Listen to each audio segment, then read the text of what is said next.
and you know my Facebook will come up and start doing something crazy. If you're on Facebook and my Facebook is loading, and it will just start saying what I'm saying before I have to just mute it. I have still not discovered that, but I figured out thanks to Francis being here, because I always call her my pillar. I had the courage to figure it out why the echo happened. It was very silly. And anybody who's dealing with it, let me give you the solution. There's something called echo cancellation button, which was not ticked. So silly, I know. 8 mothers, I've just worn those things. Everybody, good evening. Jenny is here to support us. Thank you, Jenny, because I was wondering if Francis is the first one to support us and say hi. Francis is here. What are we going to do? But before Francis, we do your interview, and Jenny, you will love this as well. This is a beautiful paragraph. I was reading a book today after a long time, and there's a beautiful paragraph which goes apt with our mission. Okay, and I'm just going to read that. Our deepest fear is not that we are inadequate. Our deepest fear is that we are powerful beyond measure. It is our light, not our darkness, that most frightens us. We ask ourselves, who am I to be brilliant, gorgeous, talented, fabulous? Actually, who are you not to be? You're a child of God. Your playing small does not serve the world. There is nothing enlightened about shrinking so that our other people won't feel insecure around you. We are all meant to shine, as children do. We were born to make manifest the glory of God that is within us. It's not just in some of us, it's in everyone. And as we let our own light shine, we unconsciously give other people permission to do the same. As we are liberated from our own fear, our presence automatically liberates others.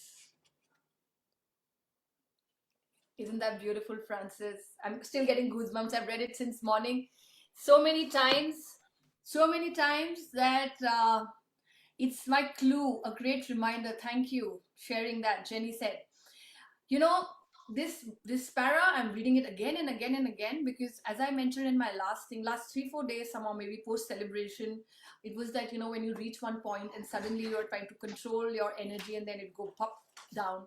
It happened to me, and my son is here. Sorry, I'll have to. You might be using the iPad. Yeah, I'm not. Oh. Thank you so much. And can we Then give where us is space? it? Can you shut the door, sweetheart? Okay. Thank you. I thought you had the iPad. No, I don't. So sorry.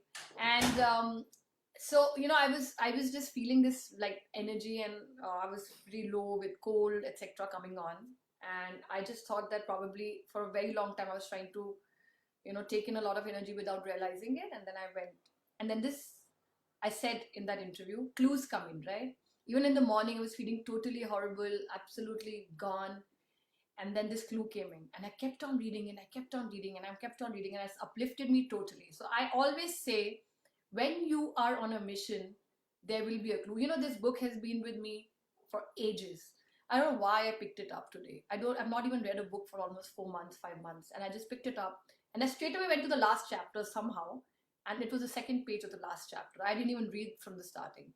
So the clues will come. We are meant to shine. That's what this book just said. And when we shine, we liberate ourselves. But with our liberation, we liberate a lot of people. So that's what this mission is doing. It's making everybody shine because we are meant to shine. So that's about it. I really wanted to share that. Francis, welcome. Francis is a family coach. She's a big supporter of this movement. She is just like, I'm telling you, I feel that Francis has been with me through all 25 interviews more than anybody else, chatting up, cheering up everybody in the comments. And it's a total pleasure to have Francis today for interview. Thank you. Francis, Thank you. Welcome. Francis, good morning. Thank you. Yeah. So why don't you introduce yourself? Why don't you introduce yourself, all about you till your journey till here, where you reached today. And then maybe we'll talk about a little bit about you being a mother. So then I'll not interrupt. Okay. Well, my name is Francis, and your son came in, but my son is taking a bath, so you may hear some singing and some different things like that in the background. But yeah, I became a mother about in 2017 through adoption. I was 47, so that's how I became a mother. But before that, I worked in early intervention and with children from birth to 3 since 1992. So I've gone through many journeys of working with families, helping them. The program I worked in is family centered. So not only did I help families with directly with their child and child development, but if they needed other things too, whether it be going back to school to better themselves, because the thought process is if you better yourself, you better the life of your child. There may have been some issues that families were going through, so helping them connect with the right resources as well. So I have been also been godmother to many children.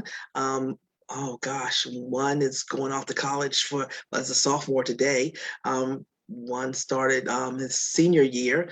One recently got married. Gosh, they so yeah. So I've been godmother, and I am aunt to my nephews that are twins, and they are in the military. So I've been around children, and so when I became a mother, I thought, oh, no problem. This will be easy because I've helped all my friends and my family.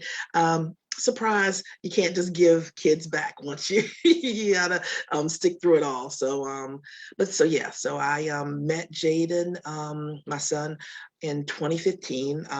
He was in the program that I was working with, and so I did not know at that time that he was going to be my son. He was in foster care, and things just transpired. And I remember one day I was talking to my supervisor about when his adoption with the foster family would be complete, and she said that they changed their minds. And from this point to this point, I walked over and called the social services that was handling this case, and I was like, I want to adopt. So started the process. So yeah. Wow. And I like the fact that you've been moms to so many kids already, because I mean, it takes a beautiful heart to keep extending it with more and more and more kids who need it. And I absolutely see that in you, Francis. I absolutely see that beautiful, beautiful heart and the kind heart that you have. And the more I'm knowing you, the more like I'm just totally falling in love with your kindness and your just this beautiful heart. And now, you know, we're going to move on to us talking about it, because I think you are totally inside this project, being one of the pillars here.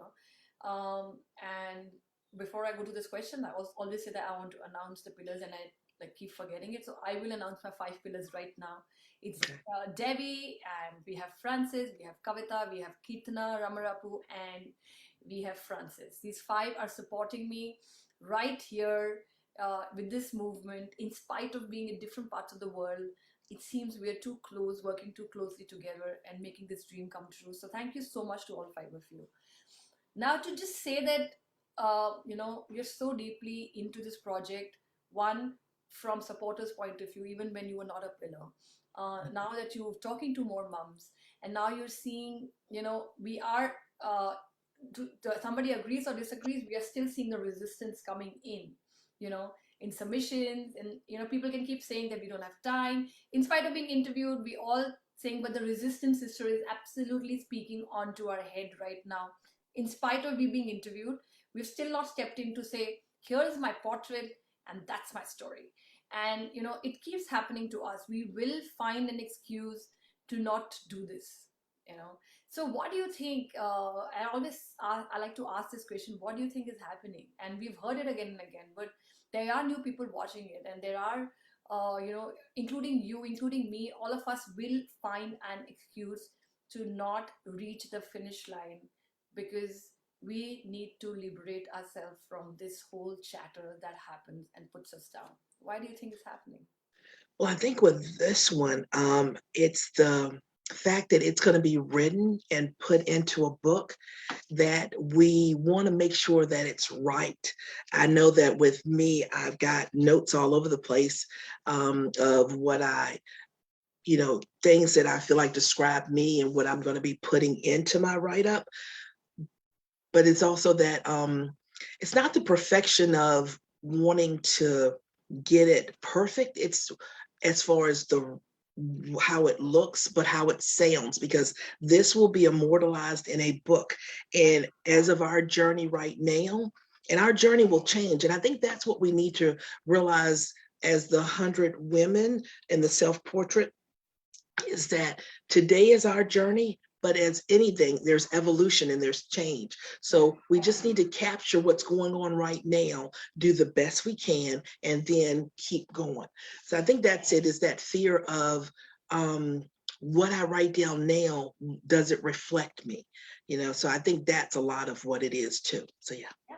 And that's the chatter again. If we agree or we don't agree, that's the chatter, because that's the chatter will come up and say, I don't think so you've reached there. And that's a resistance, because you, it's good to start moving step by step and keep changing. But I don't know, like I'm a very absolutely energy sensitive right now. I absolutely feel that I'm putting these 100 moms right into the spotlight, and now the fear is like on a very high this thing. Oh my god, people are going to read about my story. And I keep saying that we live a lot of stories. We live Yeah. a lot of stories, and we have a lot of stories, but we just have to take out that one story, and that can change by the time the book comes out. But we need to take it out and put it out there, and then later, maybe after 20 says, I have another really good one. But that is different from saying, what will people think? Am I doing the right thing by putting this particular story up there? That's the chatter. That's the resistance. And it's going to keep happening. And I am taking this liberty because you're one of the pillars to discuss it very openly. That chatter does come back in spite of the fact we stand up and say, okay, I'm one of the moms, I'm in the spotlight.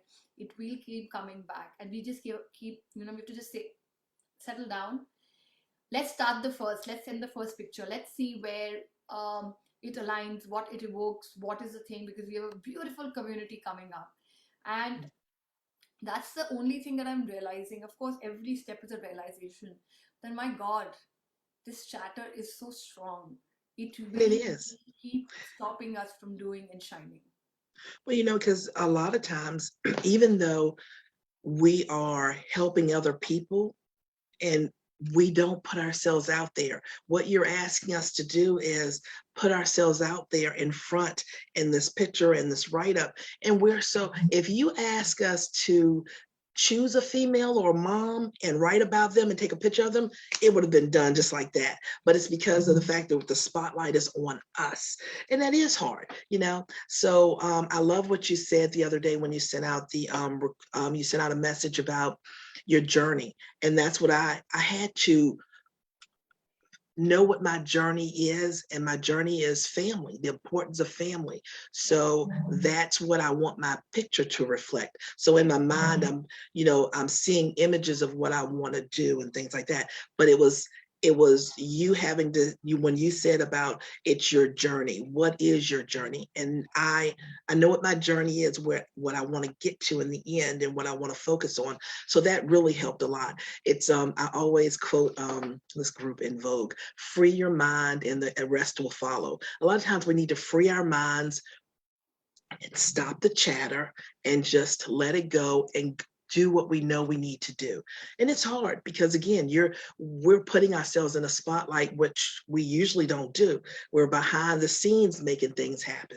And now you're saying, get out front, let people see you to help other women know they can do it.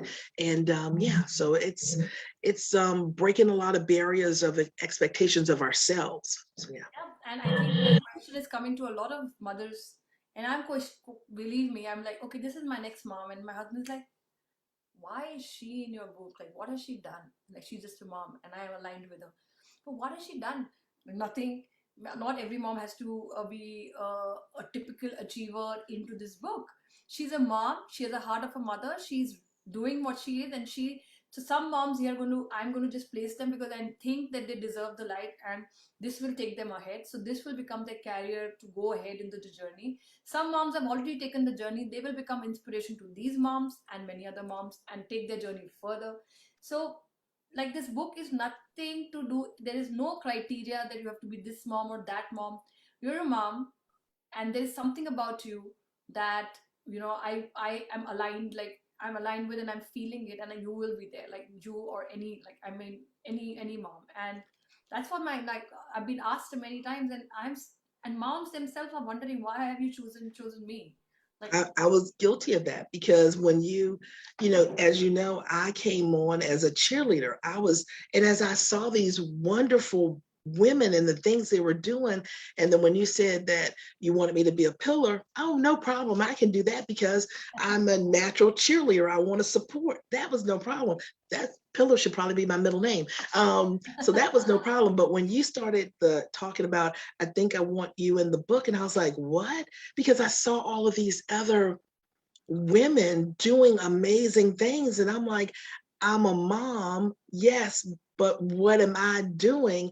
And so that was something that I had to get out of my mind as well. That, like I said, I was comfortable with the pillar part. I was like, oh, that's no problem. But when you said about being in the book, I was like, no, no, no, pillar is good, pillar is good.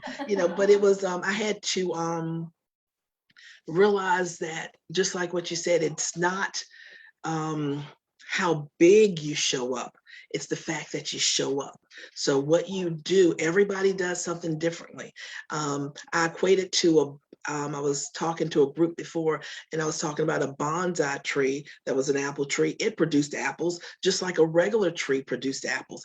It doesn't matter your size, Yeah. you're still producing.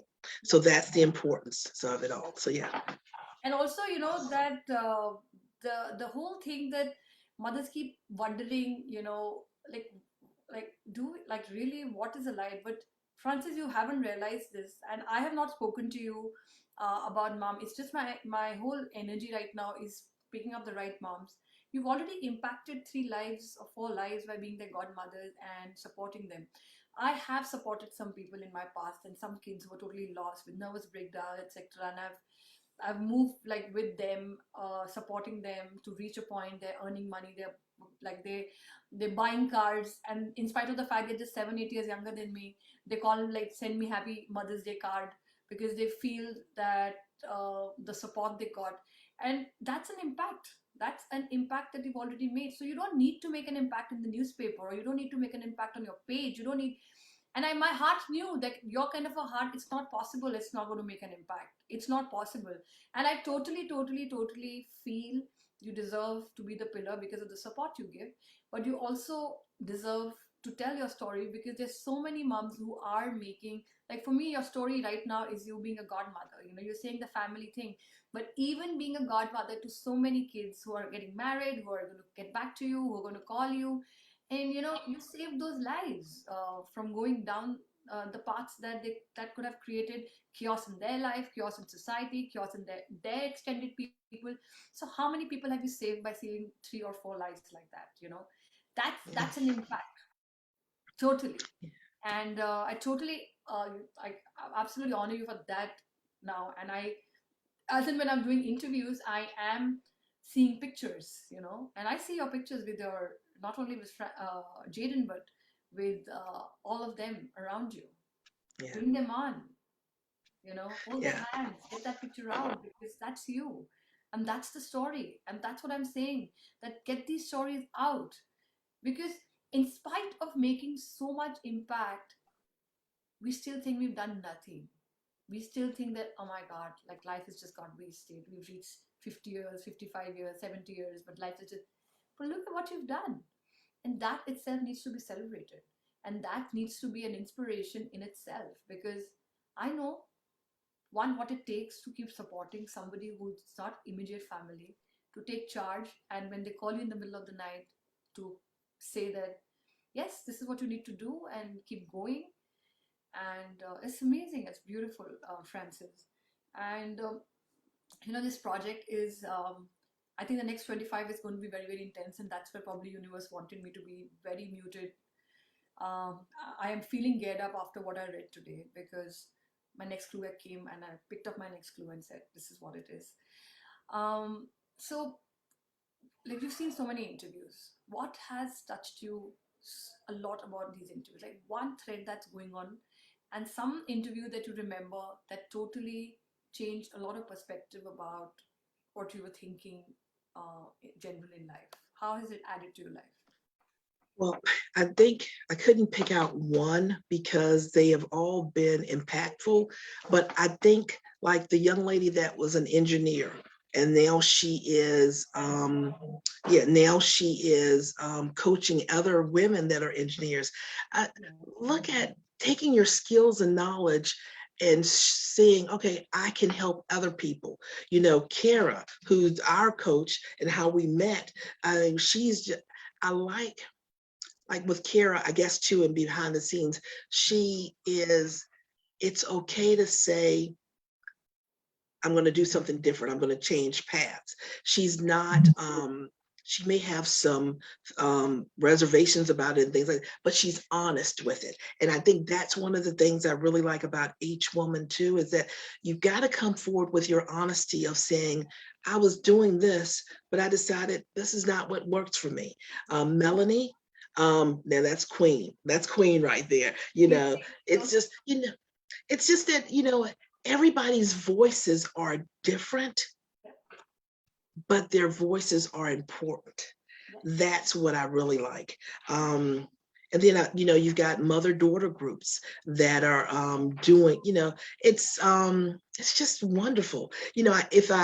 And I had to fight the level of intimidation too, because you got lawyers, you've got engineers, you got people that are been doing things for most of their lives and things like that. But like you said, everybody's making an impact. And so that's what I love about it. So when I get on and I'm there to cheer people on, I'm also cheering myself on because I'm learning so much, and that it's just wonderful.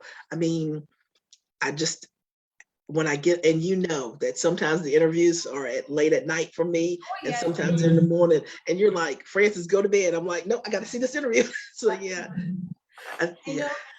know, and that's the another thing that I think all of us, including me, probably keep mistaking that somebody has achieved something, so they are doing big things, and we are not.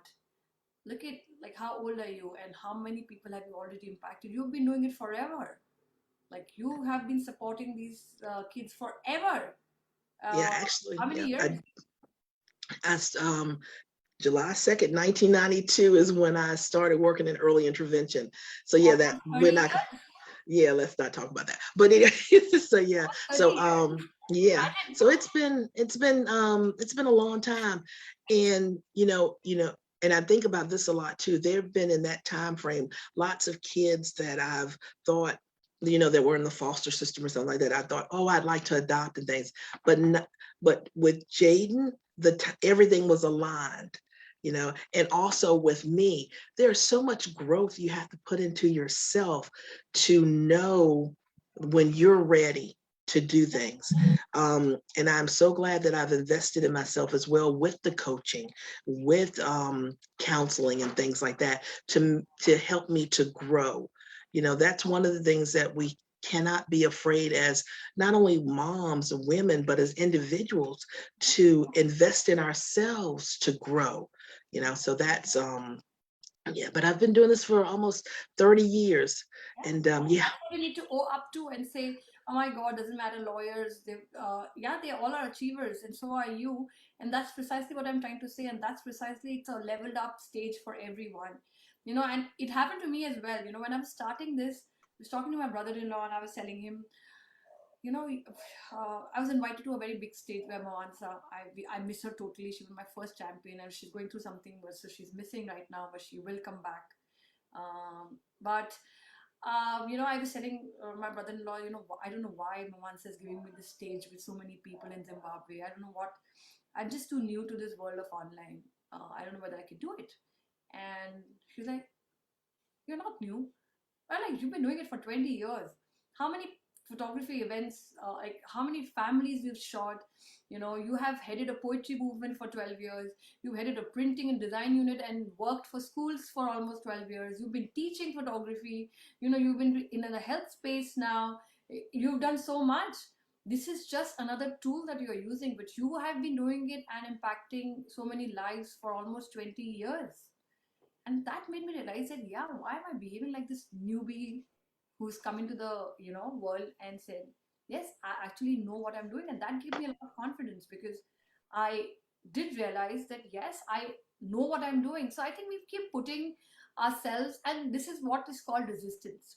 I don't want to do it, so I'm just very new, I can't do it. But like, honestly, I'm not. I have the authority here to speak about mothers, because I've been working with mothers and children for 20 years. And that's what I'm telling you. 30 years, you're doing it longer than me. So your achievements, doesn't matter, needs to be in newspapers or in pages with millions of likes. It doesn't matter. Your impact has been there, your work has been there, and that's why you're in this book, Francis. Um, you know, this book is becoming real slowly, slowly, slowly, slowly, slowly. And I see almost 100 moms in a Zoom session on 8th of November. I think that's the time, 8th or 9th, I finish my 100 days. What one message you want to give to the future mothers that are coming? Because you're my pill, and I want your message to go there, because you're on the other side. Keep watching these interviews. So next, 70, if my math is okay, how much is 72 more mothers? Yeah, 72. 72 more mothers. What is that one message you want to give them, so that they really get excited? And I get all 72 calls right now after this call saying that we're going to be in. Yeah. Family. I want people to know the message of family and the importance of that. Family does not have to look one way. It doesn't have to be one description or adjective. It's that word can mean so many different things, just like love can mean so many different things. I have family that that in all different types of groups. I feel like the women that so far they're in the group, they're part of my family. Our coaching group, part of a family, because we support each other. And that's what I want people to know, that family is support, and not only supporting other people, but getting that support back. I think a lot of times we think as long as we're supporting people, we're good. And that is not the case. We need support in return. And that's what makes support and love. And you're not going to always get along with your family, because that would be fantasy, not family, if you think you're going to get along all the time. But knowing that family means that there's support, there's a circle of support. And in that circle, you get it in return. And that's what's important. So that's what I want people to do. When you go out and you look out, look for family. Look for how you can make different units of family. And not all family units will merge together, but that's okay. That's called expanding your knowledge, expanding your world, when you move from one family unit to another. And you don't have to give up one to go to another one. It's you growing, and it's all about growth. Family is growth. And that's what I want women and moms that are going to be a part of this to know, that family is growth, and you make families as you grow. Yes, and that's what Cynthia is saying, that, oh my gosh, Francis Julia's family doesn't have to look one way.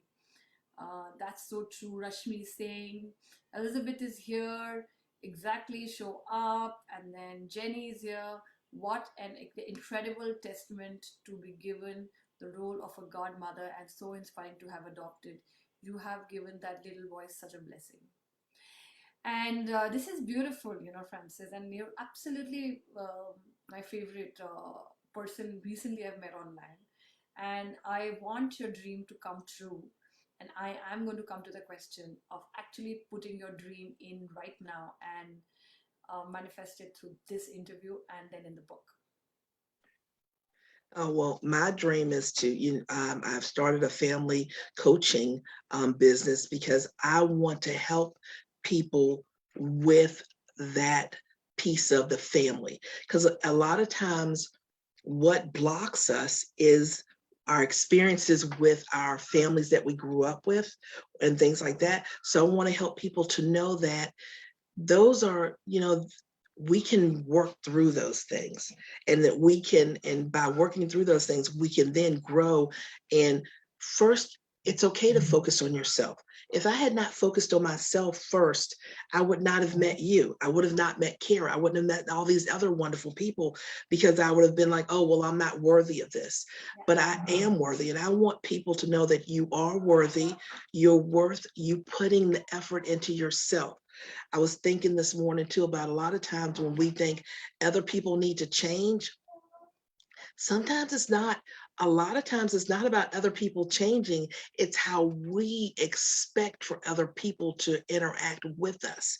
Sometimes it's accepting the fact that this person's not going to change, and that's okay. Then you need to free your mind and move on, because we get stuck a lot of times staying, trying to bring somebody else where we're at.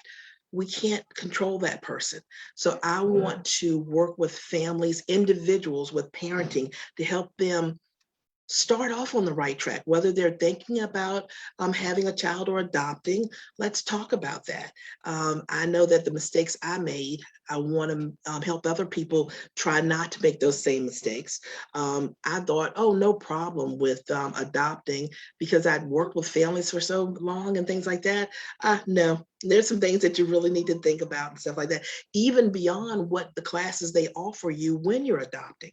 So, and then I want to work with current families and parents to help them with communication skills with their child, but not only with their children, but with themselves, being open and honest with themselves.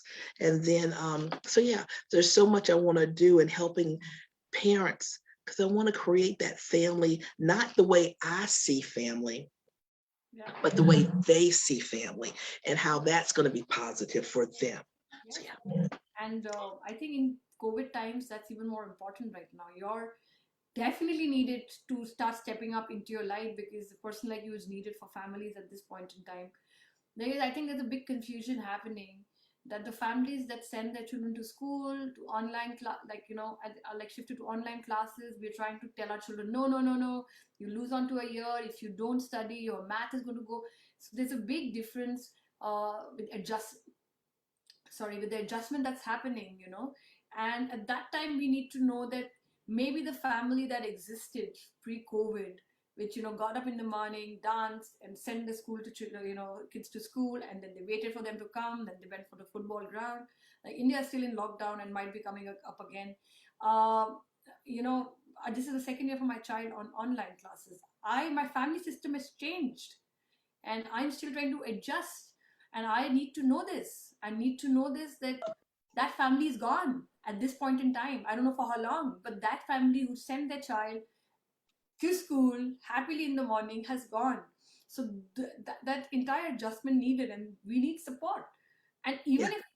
if the school opens, there will be another family who's sending their children, telling them it's okay if you have to wear a mask, and if you're told, don't feel bad, it's all right, it's for benefit of the society. Then we're going to send them to another one. So the family system will change again. And this is the fear I have as a mother, that my God, I'm only trying to adjust right now to this new family system, because my husband is at home, he's working from home, I'm started to work from home, kids are working online, the younger one is growing up with no social interactions with his Right. age group, because I at this age had already started a mom toddler program where I took my older one to mom toddler, and those were the outings I did. I used to sit with him in a coffee shop, he used to interact with people.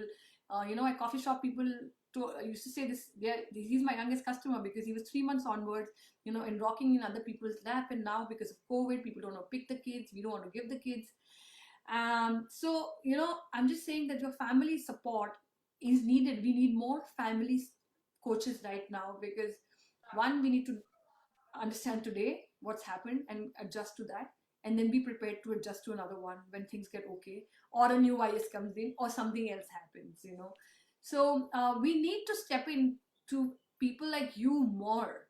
And I think I totally see it like not only a dream of family families. I think you just need to start coaching the coaches who will Yeah. multiply, who will multiply to take responsibility to figure out, because the family number is very, very big, Francis. It's such a big number of families.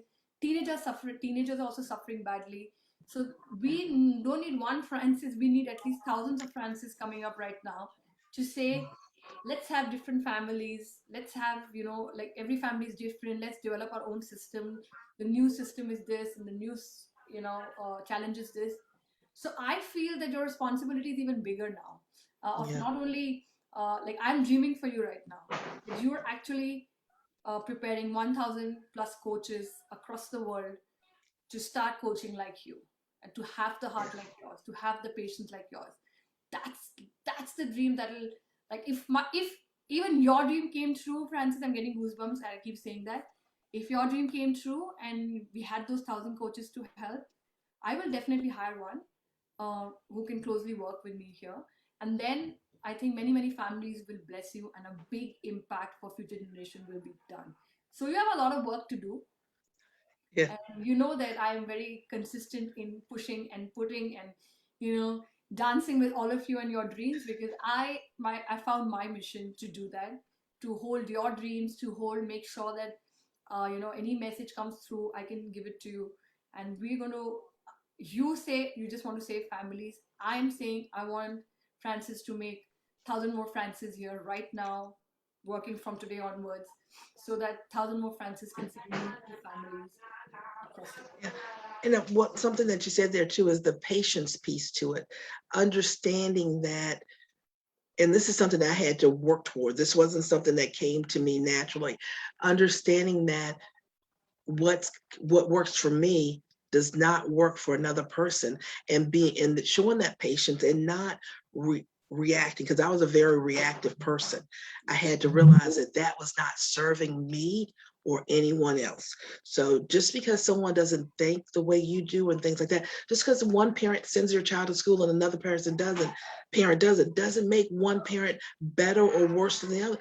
We don't know what situations that those people are going through and what they have to work with to make it work. So that's one of those things of just being very mindful that we don't know what's going on behind closed doors. We don't know everything that someone has to deal with, so we need to have patience with ourselves first, because I didn't have patience with myself. So once you have patience within yourself, it's easier to have patience with other people, because if you can perceive, or people can think that you have this patience and things like this with other people, but if you don't have it with yourself, it will show in some way. So and we're all works in progress. No one, if anyone says that they're finished working, you need to run from them, because there's no finish line when it comes to bettering yourself, because like you said, everything changes. 2 years ago, we would have never thought what we're going through now, um, and who knows what 2 months, 2 years ago is going to be like. So you got to be fluid in your choices, and understand that other people have to be fluid in their choices too. So yeah. And I think that this conviction only becomes stronger of patience when you start meeting more people, because now this is the meeting, right? I'm meeting all of you. I've always been a very social person, but I'm meeting more and more people worldwide. So the patience will only increase when you discuss openly. And I keep telling people, I do not prepare these interviews. Something will come up that will lead me to another thing and another piece. And I never thought I will think that I'm seeing you coaching coaches like 1,000 more Francis right now. Because the more you meet people, the patience will increase, you will start feeling the pain. And I think even more than that, the patience will not come if you keep sitting, have patience, have patience, have patience. It will come when you become passionate, you find a purpose, and then you become patient into that particular direction, because you know what it takes to actually lead this. Go ahead. I mean, I was a patient person always, but I become even more patient because you don't know the stories, you don't know what's happening. Right. And believe me, like, I had mentioned yesterday that I'm pulling myself out. I never thought I could do that. I never thought that from this whole thing that like got created. And like I was telling again my husband, I was like, I'm not emotionally attached to this. And he was looking at me, he's like, are you crazy? Day and night talking about it, you're saying you're not emotionally attached. I said, no, because I'm not emotionally attached, because it's not bothering me. Oh, if somebody's getting more attention, or is some mother not, behaving in a certain way, if they're not reaching on time, the Zoom is not working. I'm not emotionally attached to it, because I sit patiently if the Zoom doesn't work, and I'm just like something will work out. If I get emotionally attached, it would become an egocentric thing. It will become as if, oh my god, what about my reputation? Oh, I have started making reputation, I have more community building up. What will happen? What will people think about me? Oh, my son again tapped. I've told him 100 times not to tap in. I will start operating like that. It's only because I'm coming from outside, I'm figuring it out that, you know I'm not emotionally attached, and my passion is becoming more and more and more in solving this. So it's I'm really. gonna I'm gonna be Kara right now. You are emotionally attached. However, it's the male energy versus the female energy. You're not emotionally attached to the control piece. Yeah. You're emotionally attached to the heart piece. So Yes. you know in your heart it's gonna happen. So when the volume doesn't work or this doesn't work, in your heart, you know it's That's gonna true. happen. And then, but if you were with the male energy, it'd be like, okay, I got to get this done, and this doesn't happen, it's all going to fall apart. So you're heart centered right now, That's true. and that is why it is all when it's all coming together, because you are emotionally attached, but you are healthy attached with the heart. So And I you're think not, you another know, word it's going came to all come together. Yeah. another word came into my mind right now, and of course this is honest conversation. I think I'm emotionally invested in it more than attached. I'm invested emotionally in it. But honestly, I was talking to somebody else yesterday, and I said it really, for me, what matters is the book. It's coming out, it's uplifted people, I'm holding it, and that's it. you know um like, for me, that point when I actually hold the first copy in my hand and I've embraced these 100 women who I found, is the only thing, would be my, like I've got what I wanted from this book. Okay. And for that embracing, I have to do a lot, as I keep mentioning, that I don't want to take sponsors. I don't want any ads to start coming up in my background instead of these beautiful books and my very, very beautiful white curtain that I love. But I don't want anything to come in between. And, so just for me, whatever it will take, I will do it. I am also announcing today that I am going to start the pre-sale. Since morning, I'm thinking high time to start the pre-sale. We are going to come up with that plan to pre-sale, have the pre-sale uh, going in a beautiful way, so that this project itself invests, funds this project, and I don't need any outside help. And then I will try and figure out the system. So there's definitely a pre-sale is happening, and this on the 8th of November. The digital copy is going to be hugged, but very soon, I think, oh, you never know, if the pre-sale goes well and I get the support, maybe I will be holding a hard copy and unveiling it on 8th of November. So thank you, Francis. I'm waiting for 1,000 more Francis to come up in the next few years. And I see Francis standing with those 1,000 Francis saying, go save these families. They're totally going nuts. And thank you, Francis, for being there for this Thank you. project. Thank you. And I love your heart a lot. And thank you for supporting the kids you've supported. And thank you for being you. So we have such a beautiful support. Melanie is also here to join us now. Melanie's here, Rashmi's here, Cynthia's there. So I was just wondering who's going to be chatting up for Francis, and see, the world has said. And Cynthia is such a sweetheart. She's knows my technical ability. She's just sent me a thing saying, tell everybody to put on the live onto their profiles and start putting that. The minute you go live, they will get a notification instantly. So I will try. She's made a little design for me as well to put it. So I'm going to just put that design and request more and more people to start putting that live, so that this project, even through interviews, does make a change that it's Right. doing already.